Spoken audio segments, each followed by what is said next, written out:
As of today, guys, we're officially all undefeated once again. Welcome to the Quiver Podcast. And you're joining us for today's season review. 0-0. Punta yan. Ano yan? Adamson yung nasa taas ng standings ulit. Adamson na ulit. Adamson.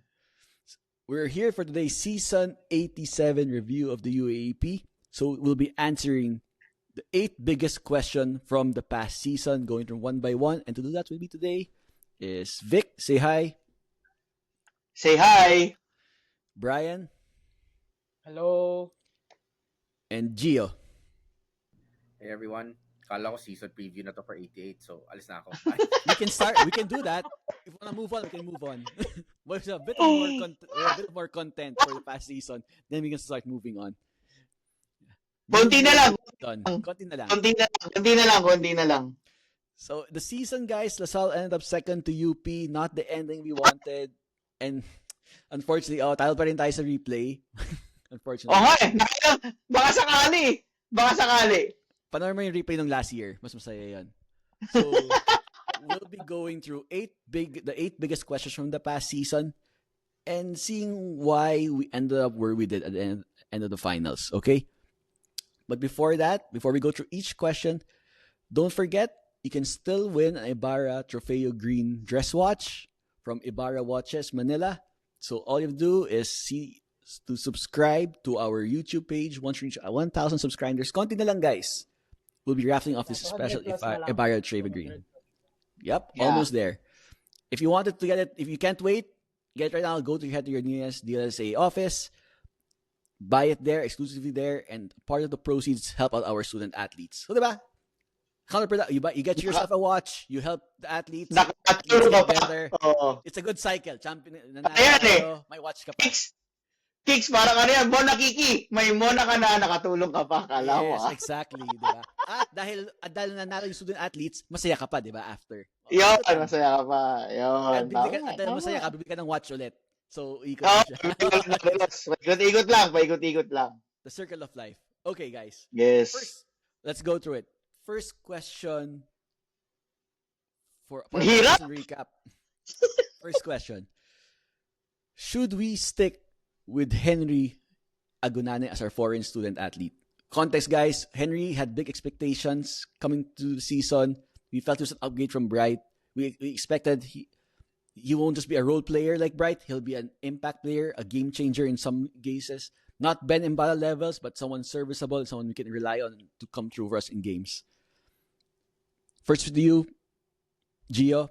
Did Bright, your favorite, did he meet expectations this season? And should LaSalle move on from him as our foreign student athlete? First of all, I was never on the record with that favorite ko siya, ha? Sa What's your favorite? Favorite ko yun! We could assume. Hypothetical. Yes. Lagyan na naman ako. Okay. I think I like what I saw in the finals. I think that he needed the season to progress so that I think he needed more time, but I think that's what he needed. I like what I saw in the finals. I don't like that he was fouling a lot, pero ibang usapan na yun eh. Most of our players were doing that eh. But I think that if he rediscovers the form of what he had nung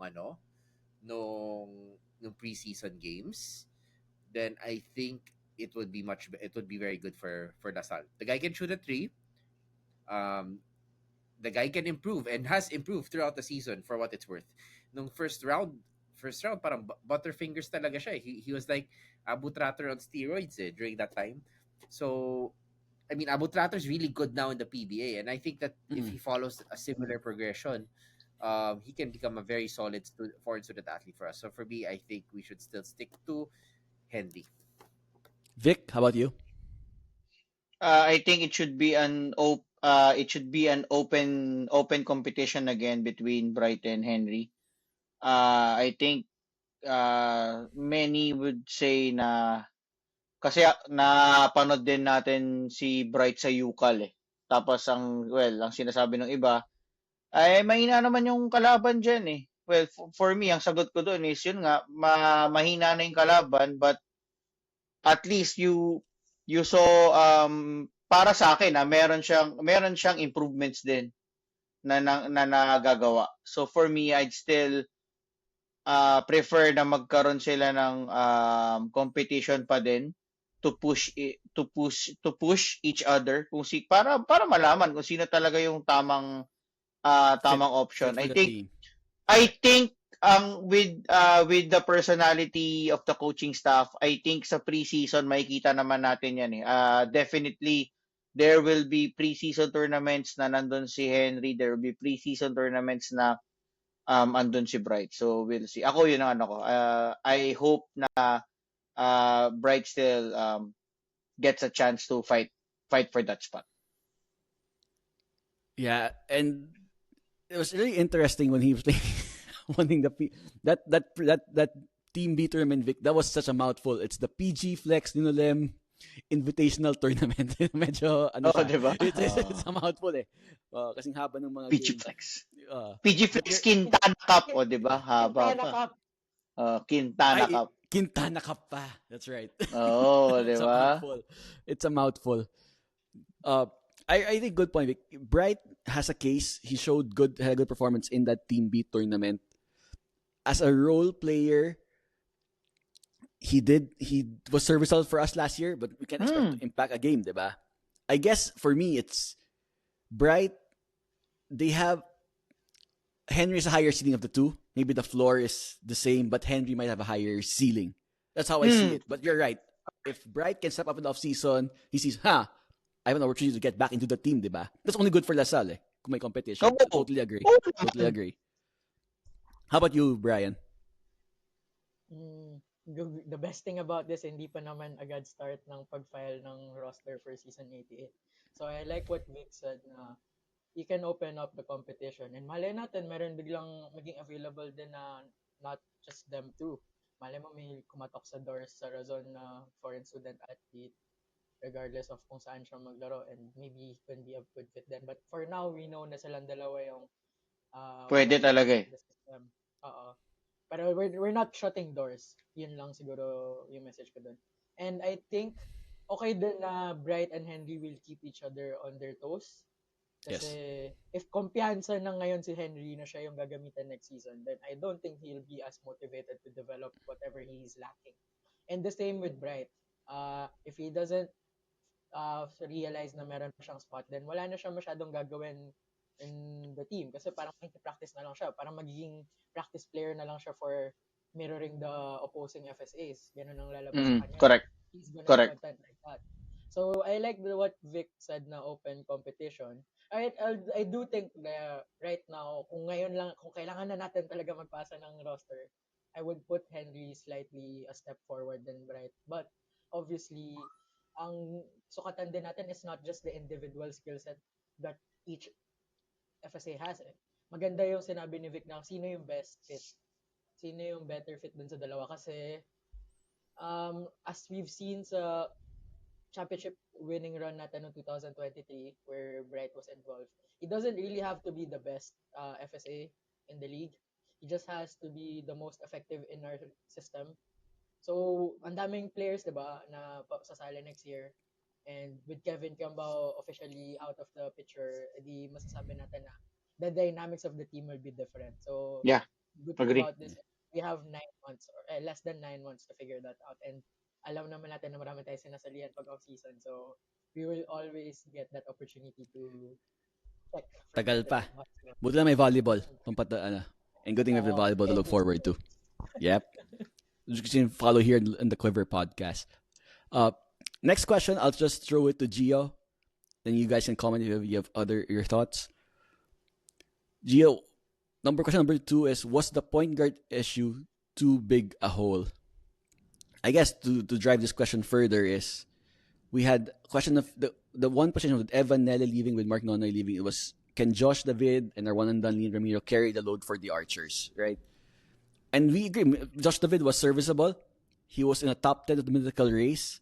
But I guess the question is, were they enough? And they filled that role that they didn't even notice in the point guard issue. But did we need a bigger impact out of our point guards to get over the hump against UP? I wanna preface that. I wanna cut this question up into two main pieces, right? The first one is, was the point guard issue too big of a hole? My answer for point guard in itself is no, because Lian was a good shooter. To your point, Josh was in the top 10 in the mythical race. But more than that, you also have the likes of JC, who was bringing the ball down.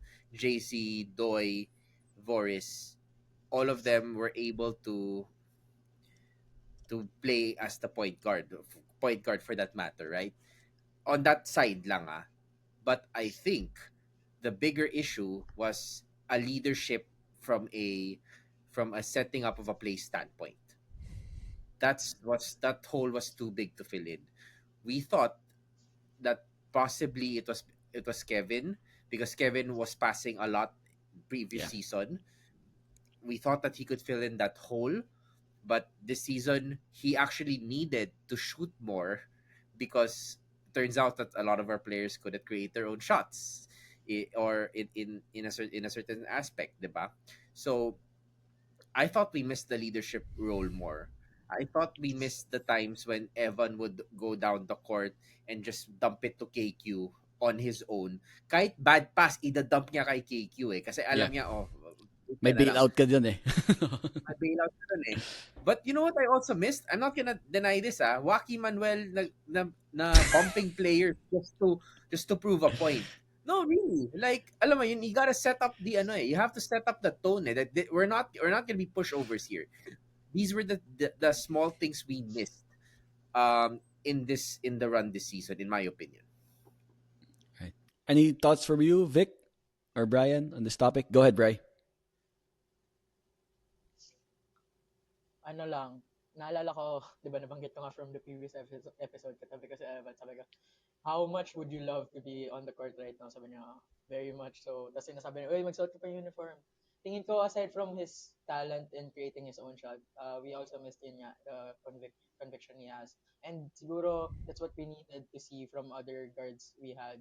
Kasi at the end of the day, di ba, point guard, that's really a lot of, setting up, facilitating.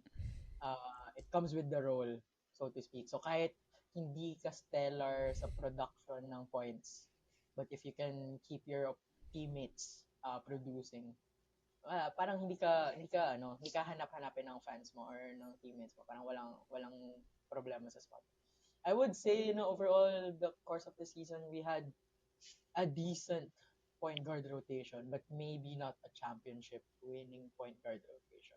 And this is not a shot to what we have Yeah. when it comes to the roster. Compare mo na lang yung point guards natin to UP. I would say that, diba, alam naman, hands down consensus sila yung better point guard rotation. But yet, we managed to keep in step with them in all of the Correct. 5 games. So, I would say that they did their best. They did what they could. I think Ramiro, had he arrived earlier, he would have adjusted more to the style. David, he's good. And he showed that, diba? Mythical 5 contender guy. Problem lang siguro is, syempre, I don't recall him becoming a lead then to a championship team. Like, nung nag-champion sila, diba, it was Maymay is the star and he's the backup. So, syempre, rin siya, naput din siya sa spotlight na hindi siya ganun kasanay. And he took it. He didn't shy away from it. So, that's the credit I will give to them. And we have Rubico and Tungo as some of the guards we've seen na nilalagay doon. But obviously, they're young. Can't really trust them a lot in their rookie year. Siguro, they're just lucky right now kasi if nung time ni Maymay, nung time niya sa Lasal, if ganun yung ginawa sa kanya, then maybe Rubico and Tungo might not see next season, diba? But I think I still like the chances of the two coming into next season. So yun, to sum it up, not a championship level rotation, but championship level dedication from our point guards. Yeah, it still seems that they perform above expectations in a way because there was no glaring hole at point guard. But yeah, maybe it takes a different level to get to the championship level we want to. So yeah, it's a good point, Bri. Vic, and actually everyone, for the next question, let's do a quick spitfire question for number 3. In terms of the De La Salle Green Archers, most impressive player and most disappointing player. So name your player and maybe a brief explanation. You can start with you, Vic. Sa akin, impressive. Oh my God, teka. I think ang impressive sa akin sa team siguro, I'll have to give it kay Guliena. Kasi tawag dito, given naman na I mean, no disrespect to Michael and Kevin kasi Oh, sila given yan eh. yung Correct. legit, sila yung dalawang Correct. given eh. So Correct. I'd like to focus this time around dun sa supporting cast kasi we've been talking about this at the start of the season na sila yung magiging crucial sa atin if we are to win the championship. Sila yung crucial talaga na papel na gagampanan kasi I I think like yung supporting cast last season, sila din yung nagdala talaga, si F, si sino pa ba? Si F, si Mark Nonoy, Ben Phillips. Those guys knew how to deliver in certain situations eh. And I think si EJ yung medyo consistent this season na andyan lagi. Hindi siya nawawala. So I think I have to give that yung award natin na ito. I mean, award or accolade or acknowledgement natin na ito. I think siguro sa akin disappointing player si JC Makalalag. I have to give it to JC. I'm not sure if he was injured. Siguro if there's a better wording for this na pa to disappointing kasi I felt like nag-dip yung game niya second round kung di ako nagkakamali. And Oh, there were moments eh, but not the consistency wasn't there, no? Kay JC correct. for the second Oo, round. kasi given how he performed last season na siya yung dependable mo na supporting cast. Yun din yung hinahanap ko sa kanya this season kaya medyo confident din ako na we can get over the hump dahil nga maganda yung nilaro ni JC last year, and then this year somehow hindi siya naging consistent. Ako yun lang, if JC is watching this episode, it's not about yun lang talaga, hindi lang talaga naging consistent as compared to last year. So I'm not too sure if may iniinda bang injury during this season kaya hindi din makapag-perform na maayos kasi honestly wala naman akong balita din or I don't have any information. So Okay. right now I'm being upfront about it. So yun lang. So sana kung meron man next year sana maging healthy ulit para we can see the 2023 na version ni JC and even better. Okay. Any contrary points from the guys? All right. Okay. Next, guys. Let's go to Brian. Question number 4. Biggest surprise of the season. Biggest surprise of the season. Na may pinasara sa Cavite. Joke lang, hindi yun. Di ko alam, marami pwedeng ipasara sa Cavite. So kung ano man yun. Na ROI na kasi. Naka-ano na eh. Naka-deliver na, kaya pwede na. Naka-deliver na, okay na. Ibang source of funds na ulit. Yep. Anyway, ang biggest surprise of the season ko is NU. For really ending where they ended. Kasi I think they got shaken up after losing their FSA in their Omar John. Yeah, in the first game. Which is Diasana. Yeah. Yeah. So parang tingin ko nga parang if they won that game against LaSalle first round, baka yung trajectory nila pataas. Pero nangyari, nawalan na sila ng FSA and then natalo pa sila in that way that they lost, nalamang sila quite hindi naman comfortably, pero they had breathing room in the fourth against us. They lost that through the heroics ni Kevin. So parang for me, instead of bouncing back strongly, parang nakalusot pa sila sa FEU kasi nag-miss pa sa all ng 3 free throws. Pwede yun sa Lasal. 3 free throws. Oo. Transfer na siya. Pwede. Kung ayaw nila si Pres, pa sa all na lang. Joke lang. Then nung sunod-sunod yun I think Ateneo na lang natalo nila after ng FEU.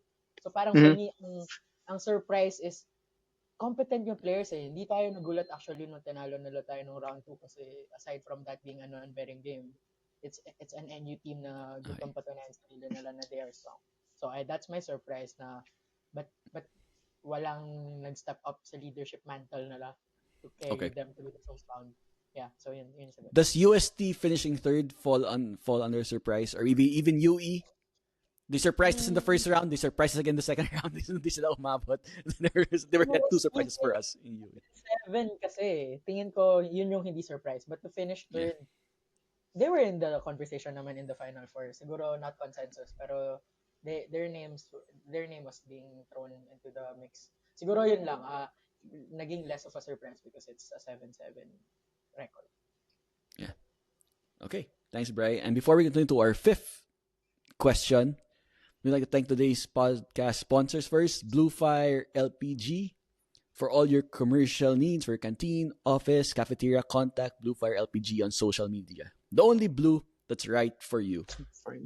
Hindi rin sila 8th place na blue. So that's pretty good. That's pretty good for them. Yeah.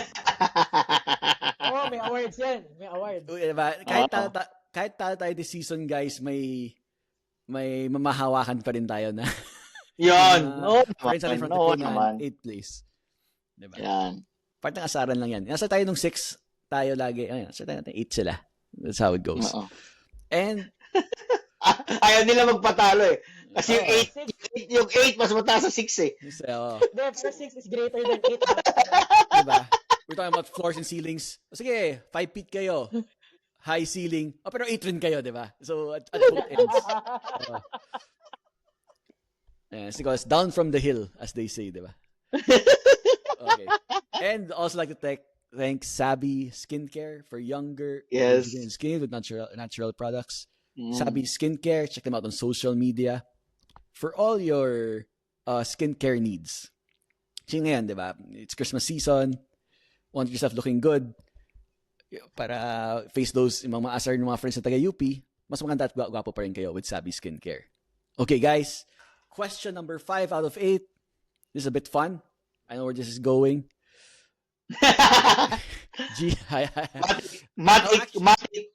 Matic, but maybe we can discuss a bit. Gio, what is the most memorable moment of the season? Ito na yung being 8th place. Sabi lang, no brainer. About it. That is the most. I mean, okay, let's be honest here, okay, guys. We knew we were gonna be 1 or 2. Okay? Correct. Agree naman. Agree naman tayo dyan. We knew that eh. You know what we didn't know? We didn't know if they were gonna end up in 8th place eh. So yun yung talagang, shit, ba't nanalo to? Alam mo yun? And then, finally, nung na-confirm na 8th place sila, I think that was probably the most exciting times we had on our group chat. I felt honestly, I felt they haven't been ridiculed as much as an 8th place team should be of their stature, di ba? Kung for an 8th place team. Job. Oh, that is our That's why we're here. That's why we're here. To remind everyone na 8th place nila. Okay, seriously. Kung meron tayong nabato relegation, sarap, no? Na-relegate sila. Mag-training muna sila for 1 year. Mag-training muna sa atin. Okay yun. I mean, I'm serious about this, ha? Kasi tignan mo. Okay, when we won game 2, which a lot of people probably say yes, the most memorable moment of the season, aminado natin lahat na tingin natin talo na tayo eh. And then we came back, we won it. But we didn't even win the championship. So now, the most memorable moment is natin in 8th place. Ang hirap panoorin nung game 2 ngayon knowing that we lost game 3. Oh, yes, diba? Correct. Yeah. Agree. We didn't get the job done. Talo nung game 1 long last year. Kasi yung game 2. Yes. Exactly. That's a good point. It's easier to watch game 1. That's a good point. Ay, nako. So that's and, why and Gio, for the Asaran guide for the Stadistas, if they say 8th place kayo at then you'll come back nag 5 feet kami, which carries more weight in the Asaran game? 8th place, bro. Oh! Pucha! Doon ka yung 8th place. Ang bira, ang dami. I mean, di ba, may MVP sila, di ba? May financial backing sila eh. Tapos 8th place. Oh, saan ka pa? Wait, Tapos, wait, ito pa, di ba? We've been hearing for how many years, trust in Coach Tab. We have the best coach in the universe. World Cup semifinalist. Oh, we have the best coach in the universe. Pare, ilang taon yan, sukang-suka tayo lagi na. We have the best coach in the world. Oh, tignan nyo record yung best coach in the world. Sige nga. Sukang-suka tayo sa script na yan, pare. Best coach in the world. Obviously, we're in that old school. Man yung mga bata ngayon, parang good game Ateneo. Sana kayo na sa finals. Sana kayo ng kalaban namin sa finals. Kami hindi. Doon kayo sa 8th place. Bahala kayo. Bahala kayo. Kami na. We'll figure out how to beat UP. Kaya namin yung mapikonsaan nila. Tatuloy namin sila. Pero doon kayo sa 8th place, we don't mind. Diba? That's us. We're from that school. Admittedly, sa side ko, yung 2017 part na masakit yun kasi it was against Ateneo. Pero ito, exactly.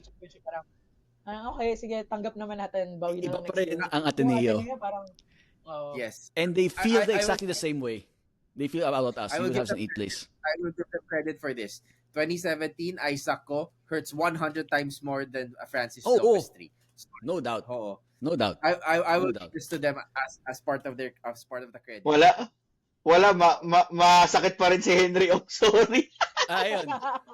I think it's iba kasi Ateneo eh. May ibang factor na si Ateneo. Henry Ong kasi bridesmaid tayo every year eh. Yun ang hirap Henry Ong. Taong yun? Yeah. Tayo yung more than 3 people. Yeah. I mean, I know the kids nowadays want to be friends with everyone. That's fine. You can be friends with everyone. But accept na lang the rivalry as it is. Okay? Yes. Ateneo is our rival, not UP. We want them in 8th place. And they want us in 8th place. The same thing, di ba? At saka iba naman rival ng UP eh. Huwag na lang natin sabihin dito. And right. Yun yung tradisyon. Tsaka ayoko. Wag na. Let's not go there. Kaya na lang ako dun. Rivals. Say this and Napala, by the way, just to be clear. Yeah. Sa letter A din simula. Letter A din simula. Sa letter A din. Alright. And to wrap up this question, guys, everyone's favorite student athlete in the UAP of every school is Schadenfreude. Yan yung favorite student athlete ng lahat. Yung German na yan. Yung German student athlete na yan. Alright, guys. Next question. You're referencing it earlier. It's a bit painful. Question number 6.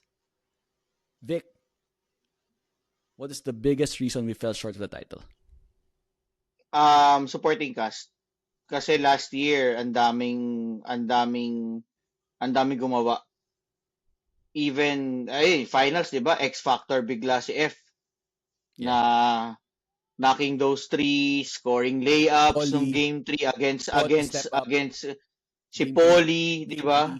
Alam mo yun, dami nag-ambag. Yun yung hinahanap ko nitong buong series. It was only si Kevin and Michael, and then after that we were really medyo nangungulila tayo for the next scorers that can contribute. Pero I think we cannot, ang ano naman dyan is it should be Goliano, Makalalagay, and Earl. Kaya lang si Earl got injured. So it fell into kay EJ and kay JC, and then kita naman natin Coach Topex was really scrambling kung sino yung pwede magdaro ng maganda kay Voris, kay Doy, and kay Matthew. And we diba? lost Earl pa. And we lost Earl during the season. So correct. Diba? Correct. Yun yung kasi nga 'di ba dapat si EJ, si Earl at si JC na yan, sila yung veterans na diyan eh. Correct. Ang naging problema since nawala si Earl, Coach Topex had to scramble kung sino yung magiging okay yung laro kay Voris, kay Doy, and kay Matt. I mean, in fairness kay Doy and kay Voris, they're just rookies. And we will see more improvements for them in the next seasons to come. So hindi mo rin sila masisi talaga. So that's the biggest reason, but nakita naman natin how they tried so hard and got so far. In the end, it doesn't even wala Doesn't even nangyari, di matter. ba? That doesn't even wala nangyari. Literally, Oo. wala talaga. Hindi lang talaga umubra. Sige. Sigit lang ako doon two things, Vic, Number one, on Earl. Earl was the guy na pamatay sunog sa atin eh. Like, he would always hit that mid-range shot to break a The run. momentum. That's what Yep. he did. Or stop and a layup. Yun ang ano naman ni Earl eh. I mean, he can play defense and go for fast breaks eh. We really missed that. And number two, parang hindi yan yung sinabi mo no pre-prod. Joke lang. Ayun. Ako na lang magsabi nun. Guys, Kaya mo? Kaya mo sabihin? Kaya ko sabihin. Ano? Paano yung sabihin? neighbor ng North Korea. Yan. Yan ang biggest. Russia. China. China. China. Russia at China. Russia tsaka China. Hindi rin yan po. Ay, yung Sea of Japan, tsaka yung Sea of Japan. Sea of Japan. Sea of Hindi rin Japan. yun. Hindi rin yan. Pwede na rin Mongolia eh.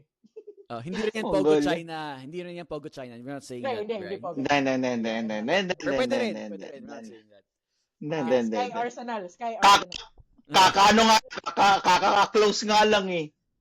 Kakapasara nga lang eh. Guangzhou Okay, guys. Sorting Center. Yan, yung sorting center.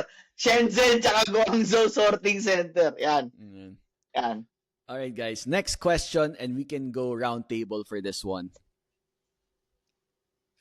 Expected to be in the championship, expected to contend versus UP, and that's what happened. We fell short in Game 3. Was this season 18 for the De La Salle Green Arrows, a success or a failure? We can start with Brian. Outright, I can say it's a failure in terms of just first and then second. I mean, it's so easy to say. But in terms of, I can read from what I can gauge sa team natin. It's really just maximizing what we have in store. And nagkataon na alam naman natin na 50-50 din yung title chances of both Lasal and UP coming to this season. So, the fact that we lost it, na we missed our free throws, we couldn't execute nung wala si Kevin, those would be seen as failures. Pero if I cannot really fault the effort at the end of the day. And di naman tayo nagsabi na the boys didn't show heart. Nung 40-54 when we were down 14, and nung game 2 then when we were down big towards the closing stages, and the other Lasal teams would have crumbled na as in, Agree. under that pressure. So I guess to that degree, I would call it a success in that they always gave their best, which is what we admire naman sa teams natin, regardless of what sport, especially more so with Lasal teams. So parang in putting the effort, no doubt sa akin, parang success. Pero syempre, if we're just going from first to second, there will be an element of failure there. We cannot deny that. Yeah. Gio? So, 6th season, a success or a failure for Lasal? I would probably just flat out say it was a failure, right? Like, we wanted the championship. We had a team that was literally free throws away from a champion. And in multiple games, game 1, game 2, game 3, all of these, right? Just a little bit over the line. And to be very Machiavellian about it, we wanted to be champions and we did not achieve our target. So we'll try again next season. I would say it's a failure from that standpoint. But what I would say but yun nga, I cannot fault the effort of the boys. I cannot fault what the coaching staff have done. And you see it in their faces eh. Yung mga players, after they lost the game, siya yung tipong, I learned a lot. I learned a lot this series, and we're gonna come back next season and beat the hell out of these guys. That's what I saw in their faces. Eh. Na there is that redemption arc. Yes, it's sad na wala si Kevin, wala na si Josh and si Liam, pero you see it in their eyes na this isn't over yet eh.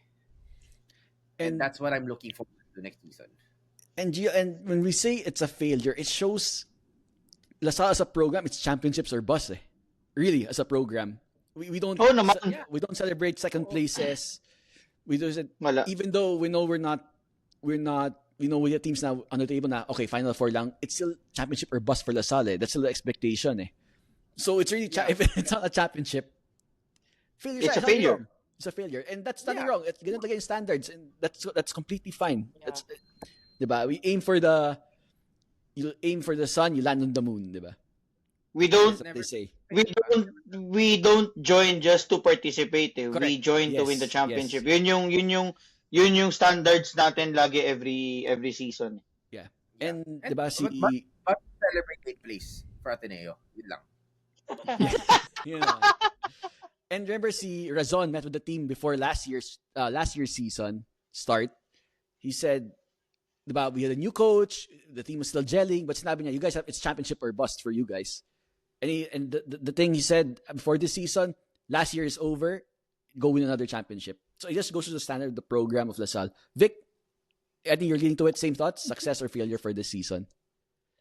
Yes, failure kasi ang standards sa akin ang standards natin is winning. Yun lang. Failure because we didn't win the championship. Yeah. That's it.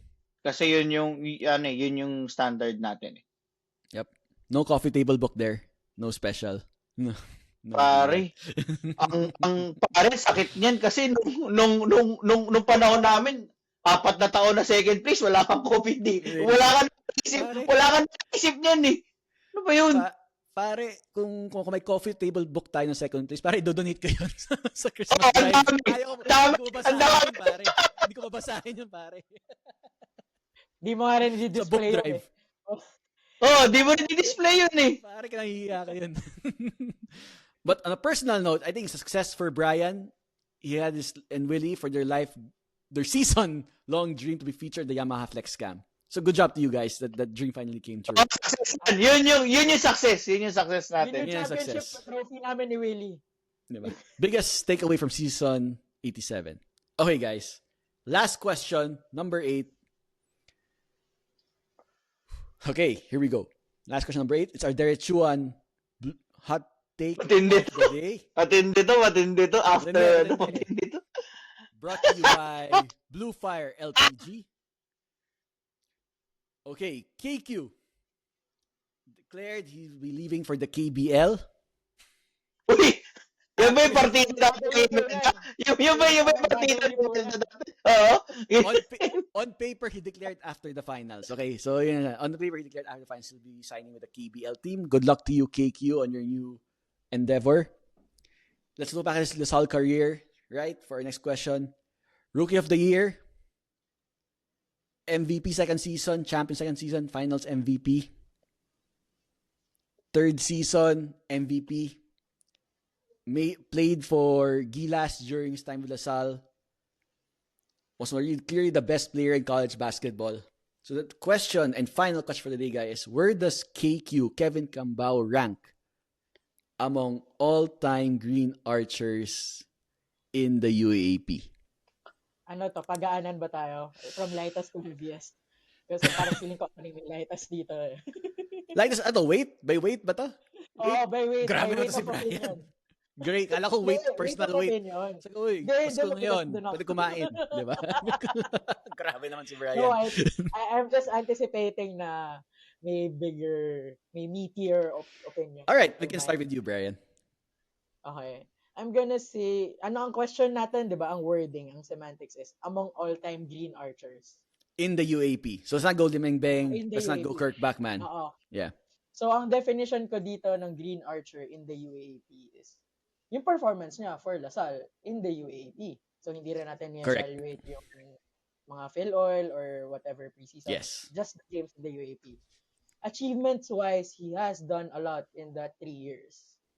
Not many can achieve that. Yung 2 beses ka mag-MVP, mag-Rookie of the Year. But then, there are, ilan yung multi-MVPs natin? 6?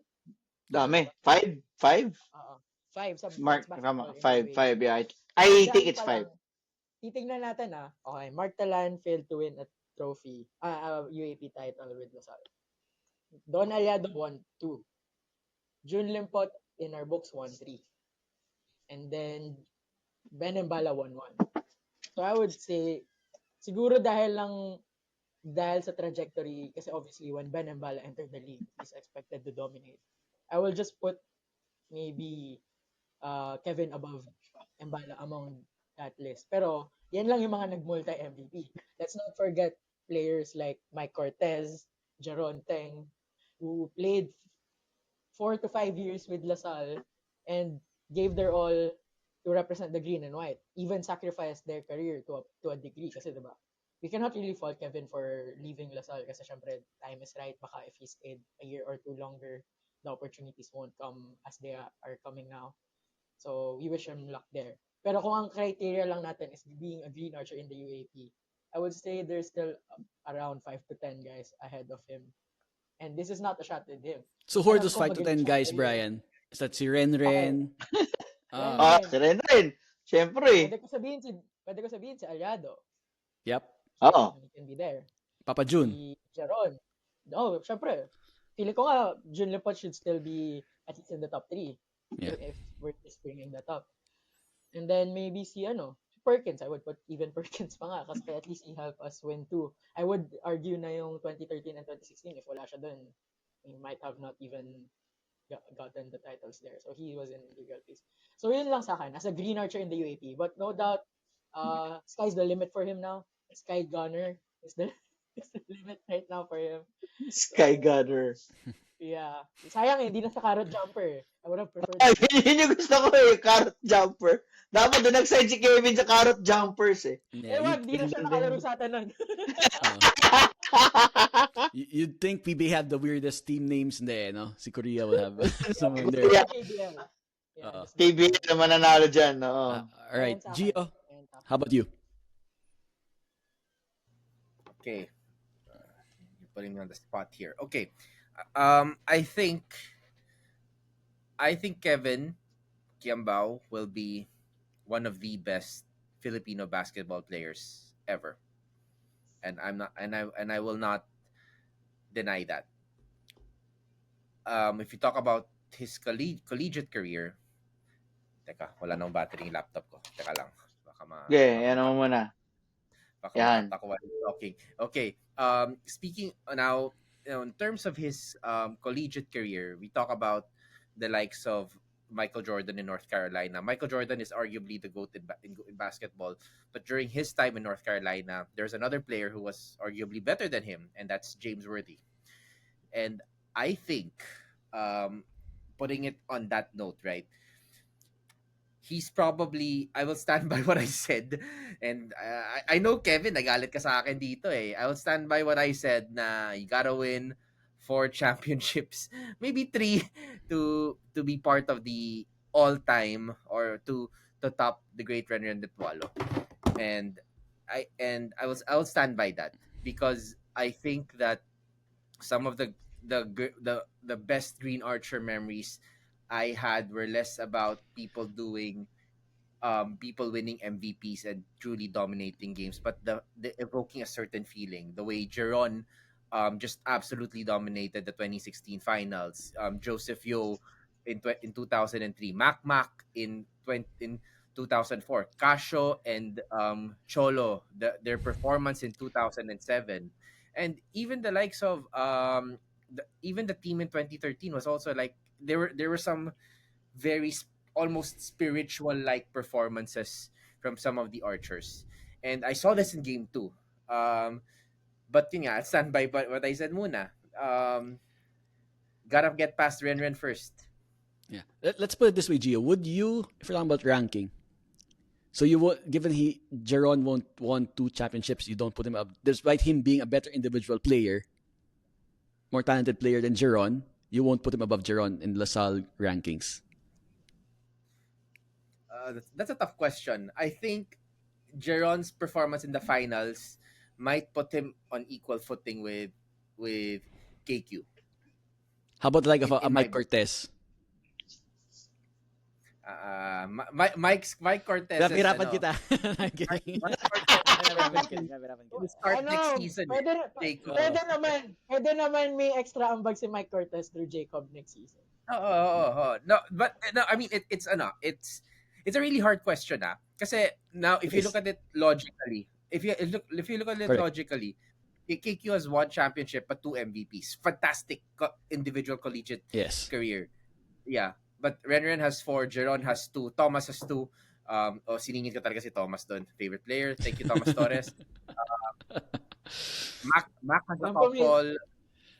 TYJV have 2. So it's a bit tough, alam mo yon. But I think he will go down as probably this generation's greatest Filipino player of all time. At And least we can say that. We are absolutely blessed that he played for the Green and White. As in, schools loved us because of him. But in an all-time ranking, there's still a lot more to go through. Yun lang yung personal opinion. Yeah, it's breaking down. Yung all-time din, no? Mahirap nga din yung all-time kasi unfair to really contextualize. Correct. It's breaking down the individual quality of player versus what is legacy versus championships, diba? And team efforts. Ang hirap i-marry yung dalawang yun. And yung nakukuha ang opportunities ni Kevin now, hindi rin nakuha naman nung ibang players before. So, maximizing what you have. I think he's a Go ahead. Yeah. And I want to add here, if we talk about skills and dominance on the court, I think Ben is up top. I agree. Pero I don't think we put Ben also in the same lineup as some of the greatest players ever. So those are two different questions, right? It's the story of their time with LaSalle in a way, diba? How is that story gonna be told? And I guess KQ was a victim of his own success. He was such a good individual player. He had to leave LaSalle earlier, couldn't build that legacy, diba? Because he had to move on to other ventures. Yeah. And we're completely happy with that. Like I still think he will be the generation's greatest ever Filipino player. As in, local player. Filipino local. Yes. Yeah. I think his. How about you, Vic? Hirap kasi sa akin, I mean, alam nyo naman stand ko dito, it's always been number of championships won. And so far, Kevin only won 1. So, definitely may mas mauuna sa kanya dito. From among the superstar greats that we have that won 2 or more titles. So, I think I will go with kung ano yung explanation ni Brian kanina na you have to pit him with the other superstars that won multiple championships, and doon mo siya ngayon i-rank. Doon mo siya i-gauge. So, tama din si Brian. Pwede mo siyang i-rank muna with the multi-MVP winners natin. Check mo ilan doon sino doon yung nanalo ng ilang championships. And then, yun nga, si Renren nandyan. You have to dislodge him first before getting at the top of that list. So, yun lang. Talent-wise, if we are going to measure talent-wise, si Kevin is on the top. Kasi dami niyang kayang gawin. Multi-skilled talaga eh. 6'6", 6'7" guy, tapos multi-skilled eh. But, tama. Baka si na Ben KQ terms of individual talent. Diba? It's correct. Correct. And him sa local, that's saying something. Oh, so go ahead, Vic. Sorry, interrupt. Correct. Yeah. Okay lang. Pero yun nga, since sa akin, personally, ang criteria ko is number of championships won. So, I have to siguro in the middle of the pack with the superstars na siguro that also won one title. So dun mo siya pwedeng i-compare siguro. Kasi kasi yun lang. I have my own criteria. For sure our viewers may magdi-disagree talaga diyan, and that's fine, that's okay. You have your own criteria why you will put Kevin at a better place. Pero yun lang, sa akin talaga, it's if you're the superstar and you're referred to as the King Archer, ang measure talaga sa akin is how many times did you lead your team to a championship, to UAAP championship. Yeah. So pantay sila ni Aljon Mahanovic. Oh, pwede. Yeah. Right. The thing with GOAT debate, it really comes down to the criteria. You can make a case for any player based on the criteria, diba? You can say Rajan Lee. You can say Rajan Lee is our GOAT. Every time pasok siya ng game, panalo Lasal. Kasi sure win na at the time. Ganon. April Guste. April Guste. Sarah Williams ako. Nakatres sa QPAV. One of one. I actually wanna add. I wanna add to this. Like in from the KQ debate lang, just very quickly here is that what I like. I think one of KQ's lasting legacies as a Lasallian player, though, is how generally well loved he is, not just by Lasallians but by everyone. Na-appreciate siya. He's been appreciated. Yeah. And I think for what it's worth, perhaps the last player that was like that was Renren. Yeah. Perhaps. Maybe And JV I to an extent. Maybe JV, yeah. And so I think that has showed, like, if you talk about the values of the school, what the school is supposed to stand for, he really brought it there, and I think that's something we will really appreciate about Kevin. But yun nga, for championships, Renren. Oo. Tuloy, na-appreciate siya nung Korea masyado tuloy. So, na-appreciate niya siya, kinuha tuloy siya. Yeah. Nagoyang. Yeah, I think we're gonna go... Nagoyang. Hindi ko alam kung Japanese team eh. Nagoyang eh. Nagoya. We're gonna go back to our rule, guys, for next basketball season or even for volleyball season. Every time we're gonna praise a player, we're gonna do it in Filipino so they don't get scouted by foreign teams. Diba? Oo nga. Tagalog, baka na ano eh. Bebenta natin Bawal masyado eh. bawal Japanese. Translate. Bahala sila mag-Google Translate. Oh, sila. Alright. And so guys, that wraps up our 8 burning questions from the past UAAP season. We have one more episode to cap off the season Ayan. coming out on this Monday.